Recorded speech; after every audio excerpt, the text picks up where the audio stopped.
요한복음 17장 12절 말씀 한 목소리로 읽겠습니다. 내가 그들과 함께 있을 때 내게 주신 아버지의 이름으로 그들을 보존하고 지키었나이다. 그 중에 하나도 멸망하지 않고 다만 멸망의 자식뿐이오니 이는 성경을 응하게 함이니이다. 아멘.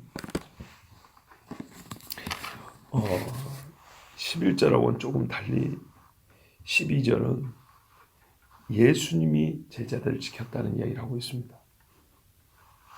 시간으로 보면 이 땅에 계실 때 예수님이 제자들을 먼저 만났고, 이제 예수님이 승천하시면 제자들만 이 땅에 남아있기 때문에 아버지여 그들을 보존하여 주옵소서, 이렇게 되는 게 시간 순서잖아요.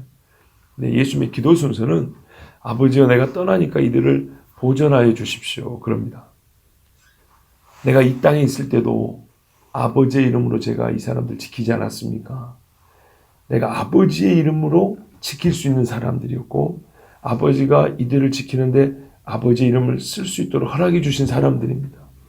그러니까 내가 없더라도 아버지의 이름으로 지켜주셔야 합니다. 내가 없더라도 아버지의 이름을 지켜주시기를 구하면서 나름대로 예수님의 뭐랄까요? 이유를 말한다면 제자들을 사랑하기 때문이기도 하고, 이미 아버지가 이름을 허락해 주셨기 때문에 그 이름을 계속, 그 이름으로 계속 지켜달라는 겁니다. 그래서 11절에는 아버지의 이름으로 그들을 보존하사, 그렇죠, 그렇게 해달라는 거고, 12절은 내가 지금까지도 아버지의 이름으로 그들을 보존해 왔습니다. 그러니까 계속 그렇게 해주십시오, 이런 기도입니다. 예수님이 언제 아버지의 이름으로 제자들을 보존했습니까?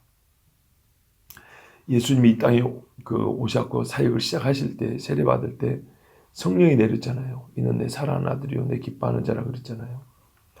이거는 선지자적 사명이죠. 아버지, 즉 하나님의 이름을 사용할 수 있는 종으로 불렀다는 증거죠. 그런데 예수님이 언제 제자를 지켰냐면, 우리 몇 가지 성경에서 예를 들 수 있는데, 대표적인 게 그 풍랑입니다. 풍랑에서 제자들이 죽을 뻔했죠. 근데 예수님이 물 위를 걸어오셨습니다. 제자들이 얼마나 무서워, 안 그래도 무서워 죽겠는데 저기 물 위로 사람이 걸어오니까 귀신인 줄 알고 진짜 죽은 줄 알았죠. 그런데 예수님이 오셔서 풍랑을 잠잠케 하시고 제자들을 살려주셨죠. 그뿐만 아니라 오병이어 기적 같은 경우도 생각해보면 한 끼 굶는다고 죽지는 않지만 제자들도 같이 굶는 겁니다. 거기 있는 사람들하고 굶는 게 아니라 제자들 같이 굶는데, 예수님 따라다니면서 제자들이 자기 살림살이 다 놓고 왔지만 굶는 사람은 없습니다. 어떤 식으로든 간에 다 예수님은 그들을 먹이셨습니다. 우리가 삶에 있어서 제일 중요한 건 먹는 거죠. 예수님이 지켜주신 겁니다. 또 그 겟세마네 동산에서 기도할 때 이 대제사장의 하수인들이 몽둥이, 검과 몽치라 그랬습니다. 이거는 사람 죽이는 흉기를 들고 왔죠. 그때 베드로가 주님 위하여 죽는다고 칼을 휘둘렀으니 이거는 죽겠다는 뜻하고 똑같은 건데, 그때 우리 주님 뭐라 그랬습니까? 저들은 가도록 내버려 두라 그랬죠. 그러면서 나에게 주신 자를 하나도 잃지 아니하게 한다는 하나님의 말씀을 이루려 하십니다, 이렇게 했어요. 그래서 예수님 따르는 그 제자들은 한 명도 공생애 시키는 동안에 같이 사역하면서 배고프거나 병들거나 죽거나 한 사람이 아무도 없습니다. 죽을 위험도 있었고 고비도 있었지만 주님이 항상 지켜주셨습니다. 자, 이게 왜 또 중요하냐면, 우리 주님이 그렇게 우리를 지켜주셨다는 것, 그리고 앞으로도 우리를 지켜주시기 위하여 이렇게 기도하신다는 것, 우리가 이제 이것을 통해 또 확신할 수 있는데, 이 다음 말씀 때문에 이게 또 좀 중요합니다. 그 중에 하나도 멸망하지 않고 다만 멸망의 자식뿐이오니. 우리 번역에는 말을 좀 짧게 해놨어요. 좀 길게 원래대로 번역을 하면, 앞에 이미 이 12절의 전반부에 내가 아버지의 이름으로 그들을 지켰다고, 땅에 있을 때 그렇게 지켰다고 말씀하셨죠. 이걸 한 번 더 반복을 합니다. 아버지께서 내게 주신 자들을 내가 지켰고, 이걸 한 번 더 반복한 다음에 그러니까는 확실했다는 겁니다. 이거는 대조하려는 거예요. 서로 비교를 분명하게 하려는 거예요. 그들은 내가 분명히 지켰고 근데 멸망의 자식 그 외에는 내가 하나도 잃어버리지 아니하였습니다. 그러니까 예수님 말씀은 가만 보면 3번 반복이에요. 내가 제자들을 땅에 있을 때 아버지 이름을 지켰습니다. 아버지께서 내게 주신 자들입니다. 예측으로 다 읽었죠. 내게 주신 자 하나도 잃지 않는다고. 그 말씀대로 내게 주신 자들은 내가 또 지켰습니다. 그리고 유다 외에는 잃어버리지 않았습니다. 그러니까는 유다를 빼놓고는 같은 말이 지금 3번 반복된 겁니다. 지켰다, 보존했다, 잃어버리지 않았다. 그죠? 이게 제자들은 주님이 선택한 사람은 이렇게 확실하게 우리 주님이 보호해 주십니다. 이걸 우리가 교리적으로는 성도의 견인이라고 그러는데 이게 좀 말이 좀 어렵죠. 근데 오늘 본문 그대로라면 주님의 보호, 구주의 보존하심 이렇게 보면 말씀 그대로 그리고 이거를 교리적 표현으로는 성도의 견인 성도를 견인차가 고장난 차 끌고 가듯이 내 힘으로 못 가고 하나님이 천국까지 끌어주신다 이런 말입니다. 그것의 구체적인 말씀이 바로 예수님의 이 말씀입니다. 그건 이제 교리화시켜서 우리가 개념으로 말을 하는 거고 내용은 이런 겁니다. 우리 주님이 친히 우리의 생명과 신앙과 삶을 보존하시고 지키셔서 주님 나라까지 인도한다는 겁니다. 근데 여기 안타까운 거는 멸망의 자식 그랬어요. 우리가 예수 믿기 전에 진노의 자식이라고 그러잖아요. 그러니까 본래 신분을 벗어난 적이 없다는 얘기입니다. 유다는 예수를 믿었다가 돌아간 게 아니고 이 인간은 믿은 적이 없다는 뜻입니다. 참 안타깝죠. 그러니까 이게 우리가 알쏭달쏭한 부분이 솔직히 있습니다. 유다가 예수 이름으로 귀신을 쫓았단 말이에요. 유다가 예수 이름으로 병자를 고쳤어요. 그래서 우리 주님 말씀은 일관성은 있는데 우리에게는 신비롭단 말이죠. 우리 주님 말하자면 주여 내가 주의 이름으로 귀신을 쫓고 내가 주의 이름으로 뭣도 하고 했습니다. 근데 모른다 그러잖아요. 그럼 주의 이름으로 쓴 사람들은 다 지옥 간다는 얘기입니까? 말이 안 되죠. 우리 지금 뒤에 말하면 불법을 행하는 자다 이랬어요. 내 이름으로 선한 일을 하고 내 이름으로 옳은 일을 했으면 그 믿음을 가지고 그 행한 그대로 믿음으로 가야 되는데 하나님 앞에서 불법을 해야 되는 거예요. 불법. 하나님의 법을 어겼다는 거예요. 법이 아닌 걸 했다는 거예요. 그러니까 이게 참 중요합니다. 믿음은 본래 하나님의 법대로 사는 것과 한 묶음입니다. 한 묶음. 이러지 않냐고 믿음이라고 부르지를 않습니다. 우리도 세상에 그러잖아요. 아니, 믿었다면서 그러잖아요. 왜 이런 식으로 말이죠? 믿었다면서 하고 따지는 경우는 항상 행위가 없을 때를 얘기하는 겁니다. 우리 일상생활에서도요. 우리 신앙생활 개인적인 삶에서도 이웃관계라든지 뭐 사업관계에서도 믿는다고 해놓고 아니 나보고 믿으라고 해놓고 왜 이 모양이냐고. 그럼 뭐죠? 믿음에는 반드시 내용이 있고 그 내용은 사람의 행위가 들어있기 때문에 말과 행위가 맞지 않을 때 우리는 그 믿음을 근거로 따지죠. 그래요. 믿음은 우리가 본래 관념이 아니고 이거는 실제 삶과 한 묶음으로 묶여져 있는 게 우리가 말하는 믿음이라는 겁니다. 자, 그래서 이 가룟 유다는 그러니까 이게 참 왜 그러면 그런 인간한테 우리 주님이 자기 이름으로 귀신을 쫓아내게 하셨을까? 그거는 참 대답하기가 어렵습니다. 성경에는 이렇게 말씀이 있을 뿐입니다. 악인도 악한 날에 쓰기 위하여 준비했다라고 하는 말씀이 있습니다. 또 하나님의 거룩한 뜻을 위하여 때로 그 사람 개인의 구원과는 상관없이 모든 사물을 주님이 쓰신 것 같이, 그죠? 사람이 사물에 대한 뜻은 아니지만 하나님은 자기가 창조한 피조물을 자기 뜻대로 쓸 권한이 있습니다. 그 정도로도 저는 충분하다고 봅니다. 고레스 왕이 구원받았다고 자신은 못해도 고레스가 이스라엘 사람들을 돌아가라, 너희 하나님 성전을 지어라 한 것은 분명히 잘한 일이죠. 하나님은 성경에 뭐냐면 내가 고레스를 감동시켜 너희를 불쌍히 여기게 하고 너희를 옛 땅으로 돌려보내 성전을 짓게 한다 그랬어요. 그랬으니까 그 속에 있는 깊은 것들은 우리가 알지 못합니다. 발람 선지자는 성경에 보면 거짓 선지자라고 되어 있습니다. 거짓 선지자인데 걔가 항상 거짓말하는 게 아니고 참말도 있습니다.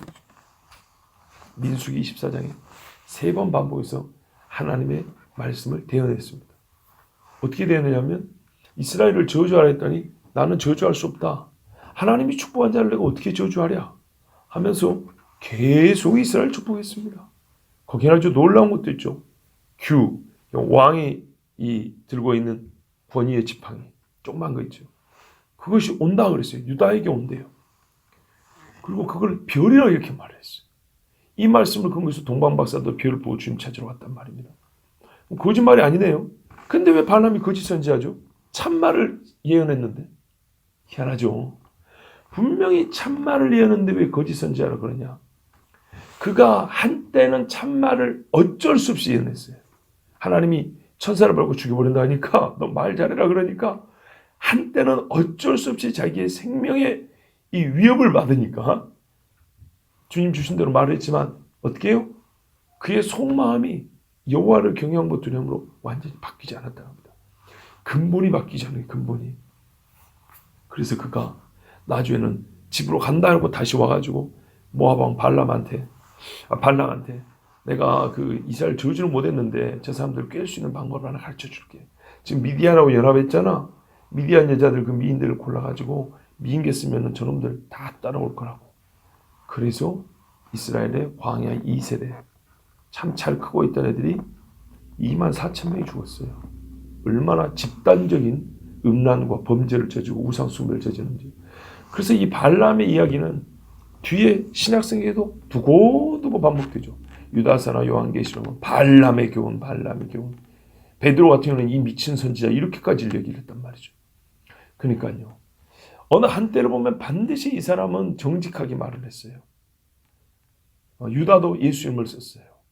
그런데 어떤 그런 단편적인 혹은 한때 귀하고 보함직할 만한 어떤 행위나 사역, 그거는 그 자체는 잘못은 아니지만 그 인간 전체와 그 영혼을 전인격적으로 보고 계시는 하나님 앞에서는 우리가 그런 단편적인 사건과 행위를 가지고 판단하는 것보다 우리 주님은 훨씬 가장 깊은 것을 보기 때문에 우리 주의 판단이 그러다고 절대로 말할 수 없고요. 성경대로 발람은 거짓 선지자고 유다는 도적이라고 그랬습니다. 멸망의 자식이라고 했습니다. 그리고 그것은 그들의 행위가 결정적으로 증거를 해주고 그들이 잠깐은 옳은 일을 했다 할지라도 전체로는 분명히 하나님을 대적하고 하나님의 백성을 대적하는 그런 일을 했기 때문에 우리는 성경대로 유다는 멸망의 자식이요 발람은 거짓 선지자라 이렇게 말해야 하고 그것이 맞습니다. 그래서 우리 주님은 이 사람은 구해주지 않았다 그랬습니다. 잃어버렸다는 겁니다. 그러니까는 그것이 아니죠. 다른 자는 잃어버리지 않았다는 겁니다. 멸망의 자식은 애시당초 보존해주지 않았고 이게 참 중요합니다. 멸망의 자식은 애시당초 보호해주지 않았기 때문에 그는 본래 제 길로 갔고 베드로가 사도행전 1장에서 그러죠. 유다는 제 곳으로 갔고 이렇게 말합니다. 그리고 예수님이 다른 자들은 잃어버리지 않게 보존했다고 합니다. 무슨 말인가요? 주님이 부른 자들은요. 가만두면 자기 힘으로는 잃어버릴 수밖에 없는 자들입니다. 우리 다 그렇습니다. 우리가 죄를 이길 힘이 없고요. 우리의 생명을 지킬 힘이 없습니다. 우리가 몰라서 그렇지 하나님은 정말 놀라운 방법으로 우리의 신앙과 생명과 안위를 엄청나게 보호해주고 계십니다. 이거를 가만히 생각해보면요. 정말 많아요. 저는 지난 금요일에도 자주 생각하는 거지만 새삼 생각할수록 우리 여기 반석빌라에서 기도해야 되겠다는 생각이 들었어요. 보십시오. 우리나라의 교회가 이렇게 일반 그 주거지역하고 밀접하게 붙어 있는데 방음시설도 죄송합니다. 제가 지금까지 어릴 때부터 신앙생활을 해온 교회 중에서 우리 교회 방음시설이 안 된 교회는 없었어요. 우리 시골 교회보다 방음시설이 안 좋아요. 그런데도 봐보세요. 그것도 이 서울 한복판에서. 오해하지 마세요. 욕하는 게 아니고 우리가 있는 대로 얘기해요. 방음 안 돼 있는데도 불구하고 봐보시면 바로 옆에서 민원이 안 들어와요. 놀랍지 않으세요? 할렐루야. 이것도 할렐루야고, 나는 우리 지금 집사님 온 게 너무 할렐루야고 기분이 너무 좋아서 뒤돌아오지 마세요. 예, 나는 너무 좋아서 좀 할렐루야. 정말입니다. 근데 자 보세요. 옛적에 경찰이 오고 했던 교회들이 우리보다 큰 교회들인데 경찰들이 와가지고 막 구청에서 나오고 이런 게 한두 번이 아니었어요. 근데 우리가 기도를 5주 기가 크게 해야죠. 한번 들어보세요. 금요일 날 그러죠. 금요일 날 다 기도 끝나고 이제 자기 기도 마치면 이렇게 순차적으로 나가시잖아요. 순차적으로 나가고 몇 사람 안 남았는데도 기도 소리 크죠. 밖에서 들으면 음악 소리 크고 기도 소리 크죠. 그때쯤 되면 좀 줄이거든요. 그래도 커요. 밤 11시가 넘었는데 민원이 들어와도 우리가 인간적으로 할 말이 없어요. 뭐라고 하면 막 철판이라고 갖다 대야 될 판이에요. 실제로. 그런데요, 이 주변 사람들이 얼마나 인내심이 좋은 건지, 선량한 건지, 아니면 신앙이 좋은 건지 말을 안 해요. 나는 진짜로 말이죠. 여러분, 신앙인들이 그럼 이거 어떻게 해석해야 되죠? 하나님께서 그 귀를 막으시든지, 아니면은 그걸 듣고서도 감히 교회에다 민원을 제기할 엄두를 못 내든지, 최종적으로 요약 결론, 하나님이 보호하심이라. 나는 그렇게밖에 답이 안 나와요. 진짜로. 그러면은 무지막지하게 감사해야 돼요. 이 반석빌라의 한 집은 우리식 표현하면 불교 골수 집안이에요. 아침마다 연불하는 거 틀어놓는다니까요. 이 동네 울리게. 내 거기 민원 안 넣잖아요. 근데 솔직히 들으면 기분이 안 좋아요. 예수 믿는 사람이라 불경 외우는 소리가 목탁 두드는 소리가 나면 기분 안 좋고 영적으로도 묘해요. 근데 바꿔 말하면 저 인간들이 그럴 거라고요. 그죠? 그분들 입장에서는 금요일 밤마다 좀 쉬려고 하고 좀 즐겁게 보내려고 하는데 교회가 재수 없는, 세상에서 그러잖아요. 재수 없는 기독교인들이 쉬지도 못하고 얼마나 시끄럽게 하는지, 대낮도 아니고 한밤중에. 그러면요, 민원을 제기하고 피켓 들고 시위를 할 판이에요. 새벽도 마찬가지입니다. 새벽에도 보시면 알지만 요 음악 소리만 하더라도 이 동네방네 다 울립니다. 얼마나 감사한지. 제가 다른 이야기 하지 않은 게 아니에요. 지금 무슨 공사해야 된다는 게 아니라 안 해도 돼요. 하나님이 보여주니까. 제가 말씀드린 요지를 잘 들으셔야 돼요. 하나님이 보호해 주신다는 겁니다. 우리가 보호하면 한 가지 것만 생각해요. 내 건강만 생각하면 안 된다고. 내가 먹고 마시는 것, 입는 것, 교회 예배드리러 오는 우리의 발걸음, 우리의 건물, 하나님이 생각하면 생각할수록 보호해 주시고 지켜주신 것이 얼마나 많은데요. 제발 세어보셔야 돼요. 세어보셔야 돼요. 세어보면 지극히 많습니다. 감사할 게 많아요. 하나님께 감사하는 사람이 쉽게 원망 안 나옵니다. 이거는 반비례거든요. 정말로 감사할 게 많아요. 그리고요, 우리 교회가 사실 우리도 한때 논의를 한 적 있지만 사람 수가 그리 많지 않아서 그렇죠. 아무리 그래도 이 좀 교회 시설이 요즘 사람들이 보기에는 그렇게 뭐 훌륭한 편은 못 되잖아요. 문 열고 딱 들어오면 분위기는 아늑하고 좋은데 이것저것 이용을 하고자 할 때, 그죠? 예. 방송실도 좀 더 좋았으면 좋겠고, 화장실도 좀 쾌적했으면 좋겠고, 뭐 그런 것도 있죠. 여러 가지. 그런데요, 봐보세요. 그 한 선교단에서 우리 교회를 빌려가지고 몇 달씩 훈련을 하잖아요. 저도 우리 교회에서 훈련하고 기도해 준다면 우리 교회 기도해 주지 않겠어요. 고맙죠. 근데 한편으로는 저도 고마운 거예요. 어떤 의미에서 고맙냐면, 저도 어린 시절부터 신앙생활했기 때문에 교회를 뭐 이제 유학 생활도 했으니까 서울도 와야 되고 뭐 사역도 하면서 여러 교회 다녔지만 요즘 사람들은 교회 시설 겁나게 중요시 여깁니다. 얼마 전에도 그런 이야기 들었어요. 어디서 들은지는 기억이 잘 안 나요.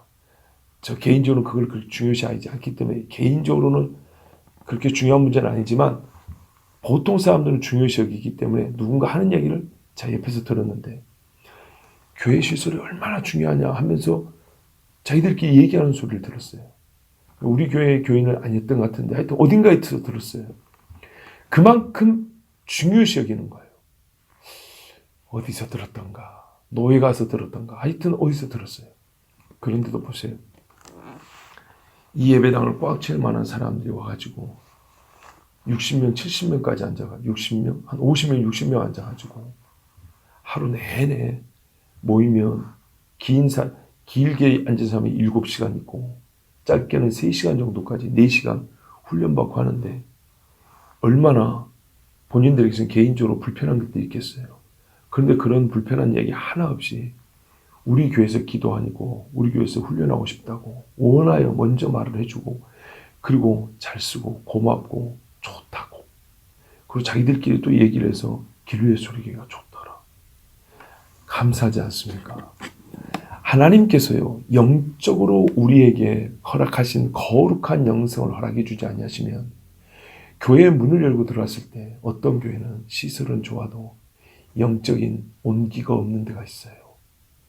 그것을 우리는 지각할 수 있고 우리 주 예수께서 우리를 보호하시고 우리의 신앙을 지켜주심을 정말로 감사해야 됩니다.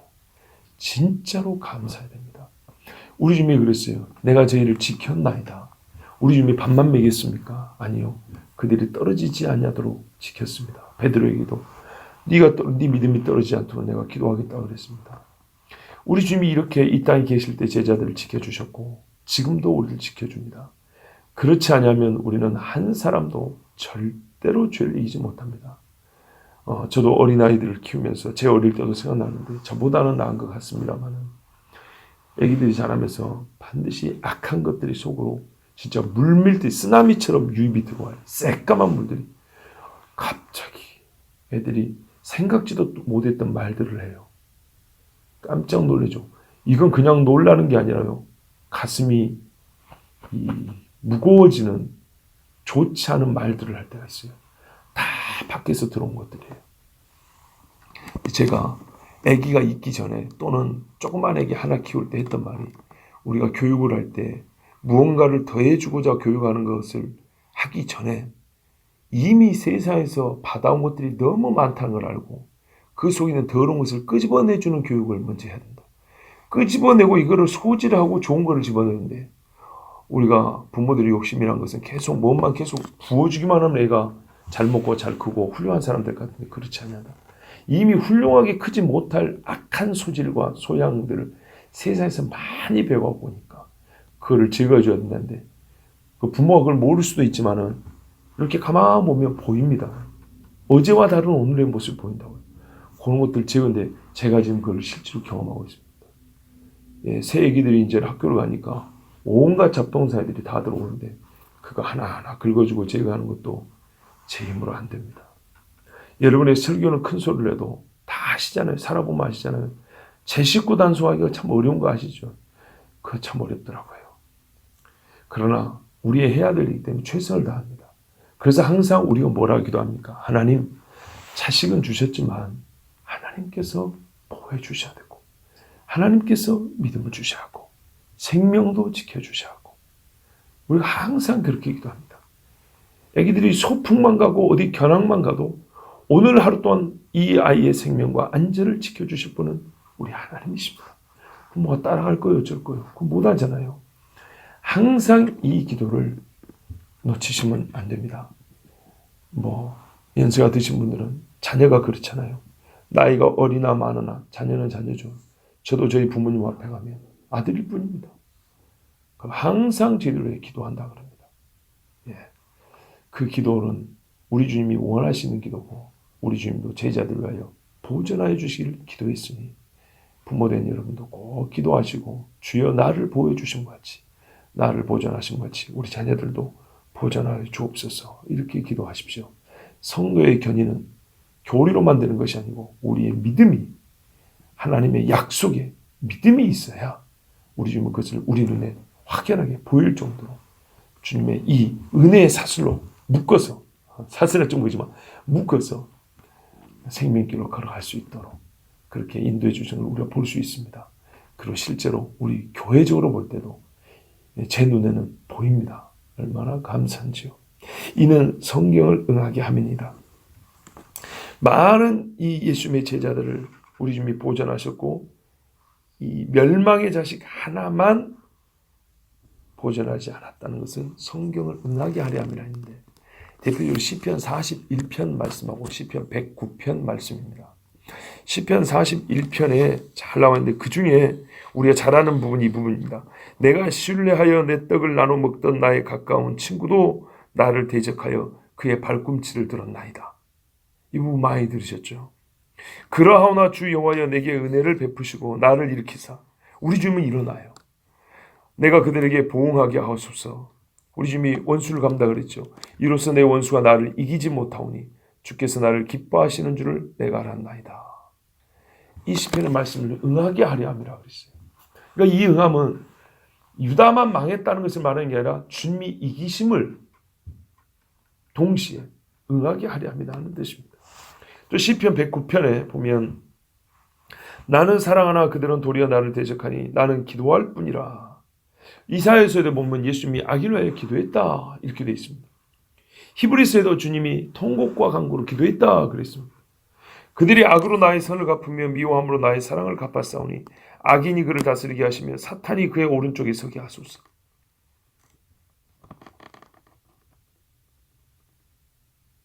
처음 들으셨죠? 저도 성경을 적게 본 건 아닌데 이 부분 처음 보는 것 같은 느낌이었어요.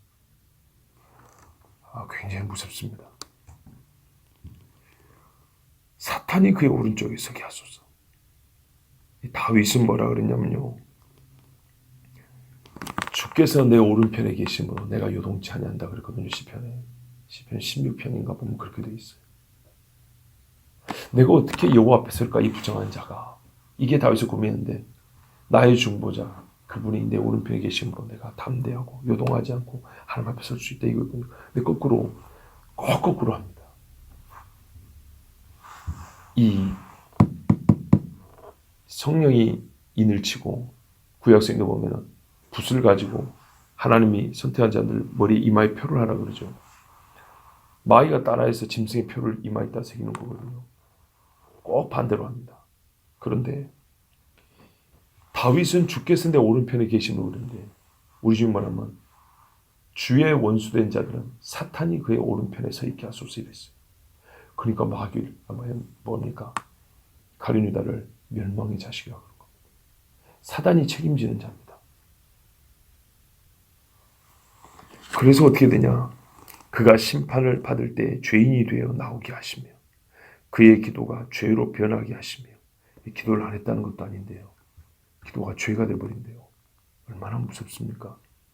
그의 연수를 짧게 하시며 실제로 유다가 어떻게 죽었습니까? 그의 직분을 타인이 빼앗게 하시며 그의 자녀는 고아가 되고 그의 아내는 과부가 되며 그의 자녀들은 유리하며 구걸하고 그들의 황폐한 집을 떠나 빌어먹게 하소서. 이후에도요. 쭉 나와요. 그런데 나중에 베드로가 이 말씀을 인용해서 새로 사도를 뽑습니다. 마띠아를 뽑을 때 뭐라냐면 그의 직분을 타인이 빼앗게 하시며 그런 것처럼 유다는 그 직분을 빼앗겼다. 그런 제옷을 얻고 이제 그 직분을 다른 자가 갖게 되었다. 그러니 우리가 추천하라. 이렇게 얘기를 했던 겁니다. 그러니까 왜 이렇게 될 수밖에 없었냐면 유다는 사탄이 오른쪽에 서 있는 자였기 때문입니다. 그걸 성경은 멸망의 자식이라고 성경을 응하게 하려 합니다. 그랬습니다. 주님 말씀대로 유다는 성경대로 망하였고 또 주님 말씀대로 성경대로 주님은 자기의 사람들을 다 보호하셨습니다. 오늘 우리가 듣고 용기를 얻고 위를 받는 부분은 이 부분입니다. 주님께서는 한 사람을 지키는 게 쉬울까요? 많은 사람을 지키는 게 쉬울까요? 많은 사람을 지키는 게 더 어렵죠. 그런데 주님 앞에서는 어렵고 쉬운 문제가 아니죠. 11제자를 지키셨습니다. 사람의 생각으로는 훨씬 어렵다고 여길 수 있는 일을 주님은 능히 행하셨고 그리고 그 11제자는 나중에 순교 또는 순교에 버금가는 삶을 살았습니다. 그 삶을 생각해보면 이 또한 굉장히 어렵다는 걸 알 수가 있습니다. 너무너무 어려운 겁니다. 그 고난과 핍박을 이길 사람은 아무도 없습니다. 짐승의 가죽을 둘러쓰고. 왜 그랬을까요? 추우니까 옷을 뺏겼으니까 그랬겠죠. 또는 짐승처럼 보여서 살기 위해서. 또는요, 이런 경우 있었어요. 예수 믿는 사람들 잡아다가 가죽을 입혀가지고 맹수들 앞에 갖다 놨어요. 그럼 어떨까요? 짐승인 줄 알고 잡아먹는 거예요. 희한합니다. 맹수들도 사람을 그냥 보면 쉽게 달라들지 않습니다. 제 말이 의심스러운 거 인터넷 가서 찾아보세요. 사람한테는 처음에 대번에 잘 달라들지는 않습니다. 예를 들어서 호랑이 앞에 사슴을 갖다 주면 금방 잡아먹죠. 사람이 들어가면 쉽게 들어오지는 않습니다. 결국에는 이제 배고프면 잡아먹겠죠.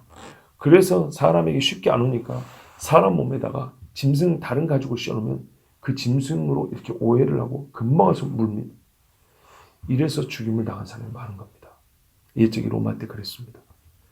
이렇게 예수를 믿는 사람들이니 이 신앙 지키기 쉽습니까? 그런데 어떻게 해요? 주님이 보전하사. 보전이라는 것은 본래 있는 것을 지킨다는 겁니다. 우리 주님께서 믿음을 주시고 그 믿음을 끝까지 지켜주신 것도 역시 성경을 응하게 하려 함이라고 했어요. 겟세마네에서 뭐라 그런지 아십니까? 그 사람들이 검과 몽치를 갖고 왔을 때 이들은 가게 하라 그랬잖아요. 그래서 11명이 베드로가 칼까지 휘두르는데 불구하고 안전하게 나갔죠. 그때 뭐라 했냐면 성경에 나에게 주신 자는 하나도 잃지 않게 하리라는 말씀을 응하게 하려 함이라 그랬어요. 그러니까 우리는 유다가 멸망에 빠진 것도 성경을 응하게 하려 하는 거고, 주께서 11제자를 한 사람도 다치지 않고 생명을 해침을 받지 아니하고 보전하신 것도 성경을 응하게 하는 것이고, 모든 것은 하나님이 말씀하시고 그 뜻대로 행하시며 한치의 오차도 없이 그대로 응하신다는 것을 믿어야 합니다. 특별히 예수 믿는 우리는 하나님께서 나는 힘이 없고 믿음도 연약하나 반드시 나의 믿음을 지켜주실 것이라는, 사실은 이 믿음이 있기 때문에 순교자도 나온 것이죠. 놀랍습니다. 내가 주님을 열심히 믿어야지 그게 아니라 주님이 나를 지켜주신다는 그 믿음으로 순교를 한다니까요. 그리고 그것은 개인의 차원을 넘어서서 우리 교회도, 우리나라도, 그리고 우리 교회 같은 경우는 이미 증거가 있습니다. 이 주변 사람들이 교회를 무겁게 여깁니다. 교회를 가볍게 보지 않죠. 한편은 교회를 두려워합니다. 하나님께서 계시는 곳이라는 것을 부인할 수가 없습니다. 이것이 교회됨의 가장 기본된 정체성인데, 저는 하나님께서 그 은혜를 주사 우리 교회를 보호하시고 지켜주심을 믿습니다. 그리고 우리 각자가 또한 하나님, 나는 믿음이 연약합니다. 지켜주시옵소서라고 우리 주님이 실제로 그렇게 기도하셨다니 이건 우리가 당당히 구할 수 있는 겁니다. 주의 말씀대로 응하게 하사 주님 나를 부르셨으니 나를 잃은 자가 되지 않게 하옵소서. 꼭 기도하시고 주님 만날 때까지 귀한 신앙 잘 지켜나갈 수 있기를 바랍니다. 기도하겠습니다. 하나님 아버지 감사합니다. 시편 37편 28절에 여호와께서 정의를 사랑하시고 그의 성도를 버리지 아니하시미로다.